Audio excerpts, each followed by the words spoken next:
Olá, pessoal, bem-vindos ao nosso giro semanal sobre o mercado financeiro. Em semana mais curta devido ao feriado de carnaval, ela foi marcada pelas medidas do governo brasileiro para tentar baixar a inflação de alimentos e pela continuidade da guerra comercial do presidente norte-americano Donald Trump. Começando falando dos Estados Unidos, a Casa Branca confirmou a entrada em vigor das tarifas de 25% para o México e para o Canadá. Depois acabou recuando e aí retirou dessas tarifas as montadoras, os carros importados dos dois países.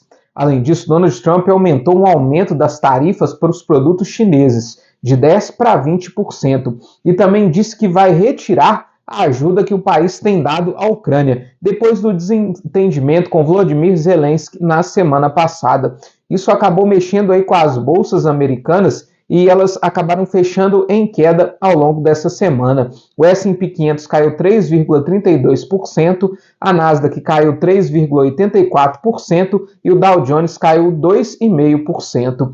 Já aqui no Brasil, o governo brasileiro anunciou a isenção de impostos de importação para 10 produtos de necessidades básicas, entre eles milho, soja, óleo de girassol, café, entre outros. Essa é uma das medidas do governo brasileiro para tentar aí conter a inflação de alimentos. Apesar disso, os economistas entendem que essas medidas não serão suficientes, já que esses produtos importados têm pouco impacto dentro dos produtos consumidos aqui no Brasil. Nós tivemos também a conversa do vice-presidente Geraldo Alckmin com o secretário de Comércio dos Estados Unidos. A tentativa é adiar a entrada em vigor das tarifas de 25% sobre o aço e o alumínio, que estão previstas para entrar em vigor a partir do mês de abril. Geraldo Alckmin argumentou que a balança comercial hoje ela é mais favorável aos Estados Unidos do que ao Brasil. Lembrando que o Brasil é um dos principais exportadores de aço para os Estados Unidos. Outra medida para tentar conter a inflação foi o decreto que na prática travou o aumento de 6% nas tarifas da usina binacional de Itaipu. Com isso, aí o governo tenta conter as altas no preço da energia elétrica. Por aqui, o nosso Ibovespa teve um bom desempenho essa semana, registrou alta de 1,82%, enquanto o dólar caiu 1,68% e encerra cotado aos R$ 5,78. Nosso Ibovespa foi impulsionado pelo anúncio da China, que anunciou sua meta de crescimento de 5% para esse ano, o que traz a expectativa de que nós devemos ter novos estímulos econômicos por parte da China. Nós tivemos ainda a divulgação do nosso PIB do ano passado, registrou alta de 3,4%. Mesmo sendo um PIB aí, mostrando um crescimento bem forte no Brasil no ano passado, ainda veio levemente abaixo daquilo que era esperado pelos especialistas. Nos Estados Unidos também pesou nas bolsas de lá o resultado do payroll, que é o número de vagas criadas pelo setor urbano dos Estados Unidos. Registrou a criação de 151 mil vagas no mês de janeiro, abaixo das 160 mil vagas esperadas pelo mercado, mostrando que a economia norte-americana está mais fraca do que aquilo que era previsto. Isso acabou também influenciando o mercado das commodities. O petróleo encerra essa semana em queda de 3,36%, com o barril Brent, referência para a Petrobras, cotado aos $70,36. Já o minério de ferro caiu 5,25% e encerra essa semana com a tonelada cotada aos $101,29.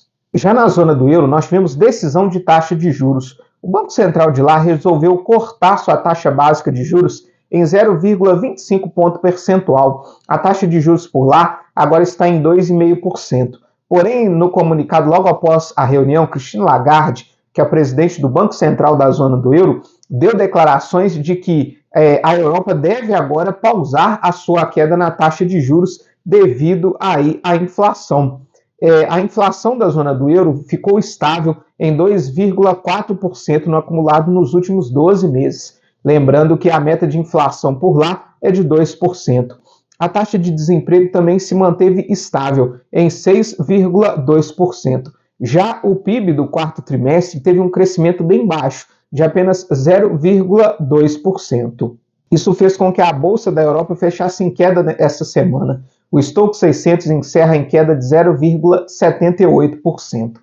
Falando da zona do euro, a Alemanha, que é o carro-chefe da Europa, a principal economia da zona do euro, ela acabou anunciando essa semana um investimento de cerca de 500 bilhões de euros em infraestrutura e na indústria de defesa da Alemanha. Existe hoje uma preocupação de que a Europa não pode mais contar com o apoio militar dos Estados Unidos. Isso fez aí com que a Alemanha passasse a investir pesado no seu plano de defesa.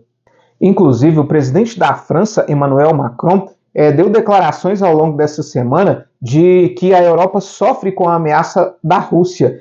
Inclusive, sugeriu aí que fosse criado um escudo nuclear, né, na Europa. Isso acabou refletindo de maneira negativa na Rússia.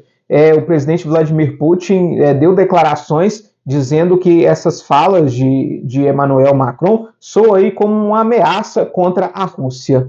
A nossa renda fixa teve um desempenho positivo ao longo dessa semana. Os juros futuros recuaram, com o DI para janeiro de 2026 recuando 0,24 pontos percentuais, encerra cotado a 14,74%. Já a carteira de títulos públicos, medida pelo IMA geral, registrou alta de 0,48%, enquanto isso os pré-fixados, medido pelo IRFM, registraram alta de 0,86%. Para a semana que vem, nós temos divulgação dos dados da inflação dos Estados Unidos e da China. Aqui no Brasil sai o nosso IPCA, a nossa inflação oficial medida pelo IBGE. Sai também os dados da dívida pública. E nós temos também aí o retorno das atividades no Congresso Nacional logo após o feriado de Carnaval. Muito obrigado e até a próxima semana.